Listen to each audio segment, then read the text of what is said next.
In the Trenches. I am Garrett Schwartz. With me is Jeff Dubrov, and we are joined by a very special guest, Rob Parker. He's an analyst for Fox Sports. Also, you can find him on the radio at Fox Sports Radio. He's a frequent guest on Undisputed with Skip and Shannon, as well as The Herd with Colin Cowherd and Christine Leahy. Rob is also a Baseball Hall of Fame voter. Rob, thank you so much for joining us and for being patient with our technical difficulties. Took us a little bit. It's all good, guys. I appreciate you having me on. Thank you. Absolutely, Rob. It's Jeffrey here. Thank you so much again. Really, really appreciate it. So, Garrett and I, both USC students, have both taken Journalism 432, whether it be Garrett taking it with Shelley Smith, I took it with Arash Markazi. What attracted you to taking this teaching job at USC? You know what? I'm really excited. My first time teaching college, and once I got to Los Angeles, I just always wanted to teach, and I'd heard so many good things about USC, so I reached out, and things worked out, and now I'm teaching sports commentary once a week. I got 8 great students, and I'm really enjoying it so far. Yeah, what would you say in terms of teaching your class? Aspiring young journalists hoping to be in the sports media field. What's the biggest advice you have for guys hoping to be in the industry like you? I would say, you got to work hard. It's so competitive, and there's so many people want to do it. So you got to be a hard worker and not expect things to just happen for you. And number 2 is, you can't follow the pack. You got to be your own guy. You got to do your own thing. You got to leave people with something, some fat to chew on, something that's a different angle than everybody else. And I think that's how you make your mark and make your name for yourself in this very, full and packed industry. But it doesn't mean you can't make it. There's so many stories of people making it, and I'm living proof. I'm one of those guys who was able to make it out of the crowd, and I still love journalism. I still love the sports media and what I do. I've been doing it for 32 years, and I love every minute of it. Yeah, Rob, I think that's some really great advice. You mentioned how important it is to be different than, pretty much, what everyone else is doing per se. You're a Baseball Hall of Fame voter, and I can make a pretty strong argument that you have a different opinion on guys in the steroid era of baseball who got snubbed this past week. Roger Clemens, Barry Bonds. You had a pretty strong opinion on Colin's show and Skip's show, saying that you think eventually these guys will get in purely based on their talent. But again, going back to that principle of being different, what is it about you that makes you different than such a large cohort of old school baseball writers? What was it about maybe your career or your work as a baseball writer that you think fundamentally these guys, Barry Bonds, Roger Clemens, A-Rod will be on the slate soon enough, that these guys should get in where, the old school guys just say, no way? The problem I have is this. Baseball, benefited from it. It'd be hard to tell the story of baseball without Sammy Sosa and Mark McGwire, who helped save the game during a very tumultuous time. Number 2, think about this. Everybody involved in the steroid era, everybody has benefited from it except for a handful of players who, for some reason, have been deemed the face of it and the people you want to point a finger to or blame. Think about this. The Yankees and Red Sox and teams like that, they haven't been asked to give back their World Series championships because they have players who use steroids or use HGH. Same thing. Fans haven't been given a refund and told that those years when they packed the ballparks and cheered for home runs and what was going on, they haven't gotten their money back and said that those games don't matter or don't count. All I know is when I look in the record books, Barry Bonds is the all-time home run leader, and he has 7 MVPs. Roger Clemens has 7 Cy Youngs. And then here's the kicker. Managers who managed during that time and benefited, if you're going to say that people benefited from it, writers still and people didn't have an issue with Tony La Russa or Joe Torre getting into the Baseball Hall of Fame as guys who manage guys who use HGH and steroids. So it doesn't make sense that everything else stands, everybody else gets accolades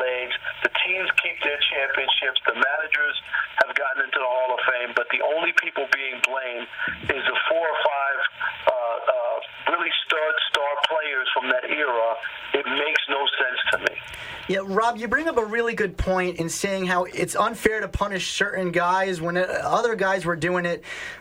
If you look here at USC, I think we have a pretty similar case in a guy named Reggie Bush, who, was found to be taking money during his playing days here.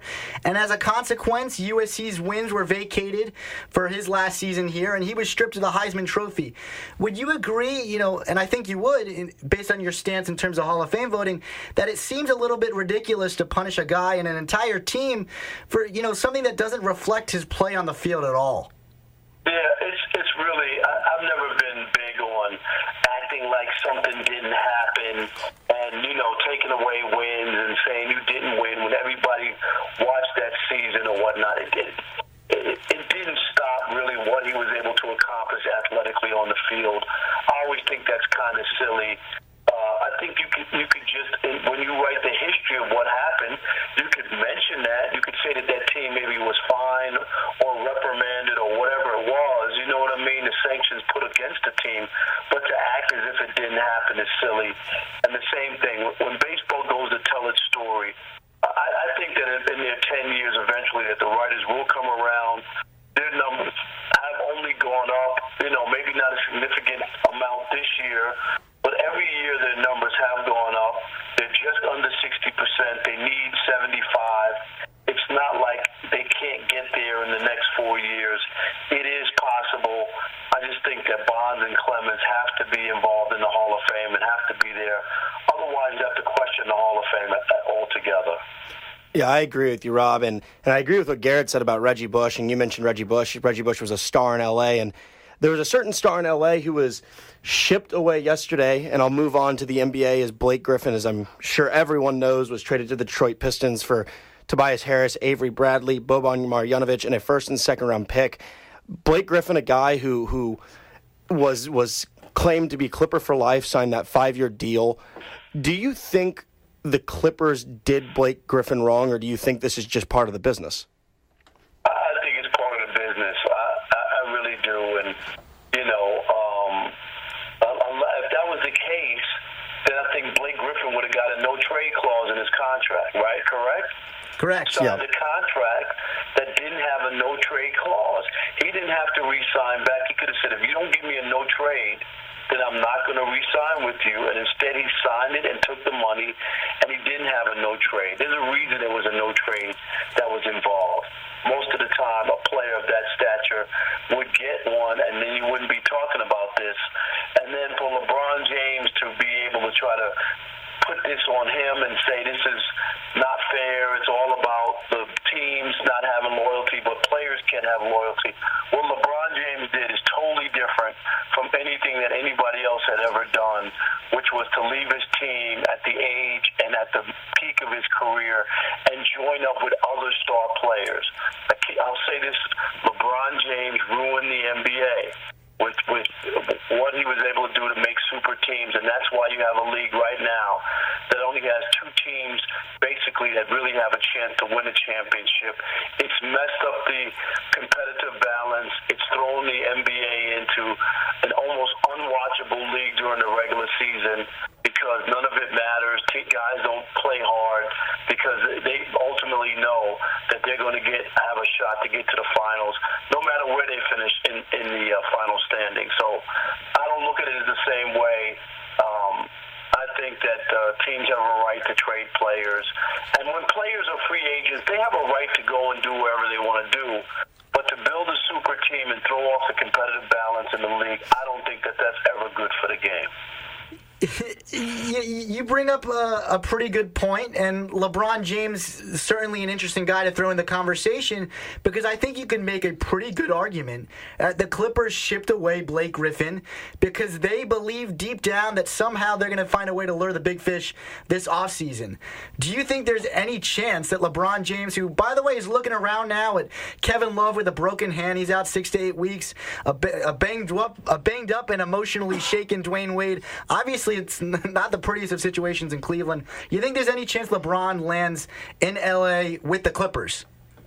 There's always a chance. I mean, I really would think that I don't see LeBron James coming west. I think it would be very un-LeBron-like to competition in the West, where it wouldn't be a guarantee where he'd be able to get to the finals. I mean, I just think that would be something if he did come out West to some team and they can't get to the finals his final 3 years in the NBA. So I'm not so sure about that. I still think that there's a good chance he stays in Cleveland. And maybe if I'm LeBron and I'm looking for a couple of talented young players to join and have another chance at a run at the NBA, I would look more like at Philadelphia with Embiid and Simmons. I would look at those two. If Embiid can stay healthy all year and look like he's blossomed into something, maybe that's the landing spot. He stays in the East. He still has a chance to win and advance to the finals. And then who knows if he has a chance to win another championship. I don't see him winning again, but there's always a chance. There's always some injury. There's always something that could maybe open the door. But I think if he comes to LA, he has just as much a chance coming to the Clippers as the Lakers. I really do. But I'm not buying that he's coming to LA at all. So you mentioned earlier about LeBron James and the forming of super teams, and it's interesting to me, Jerry West is currently in the front office for the Clippers, and you see some might argue that the Clippers are in the process of blowing up the entire process, similar to what Jerry West did with Golden State with Baron Davis and Steven Jackson, he rebuilt with Steph Curry, Klay Thompson. Are you more in favor of doing it in the way of building from the ground up, or do you try to build from the middle and lure those big-time free agents to try to build that super team?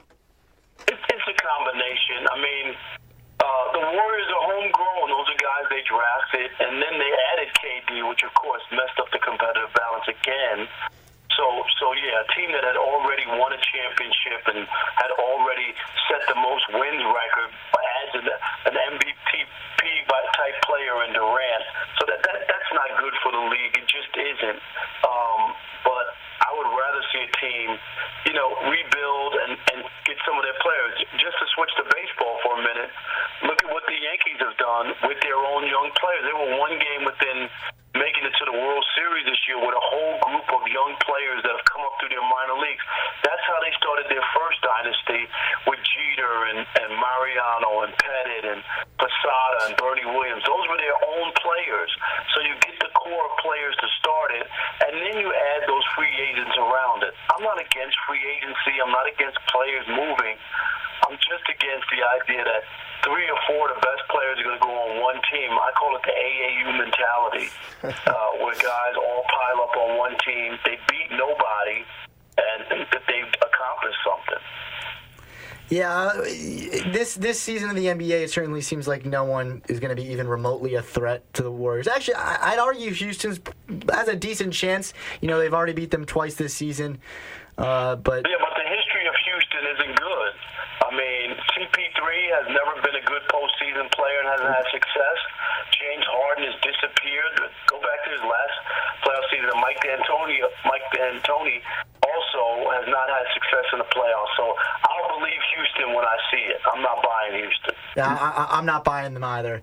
Anyway, Rob, thank you so much for calling. Thank you very much, Rob. We really, really appreciate this, and we wish you the best of luck teaching at USC. And again, thank you so much. No problem, and we'll do it again, guys. I'll gladly, down the road, come back on. So if you want me, let me know. And thanks again for having me on, guys. Absolutely. Thank you so much. Hopefully next time it'll be flawless entry on the phone. No, all good. All good. Have a good night.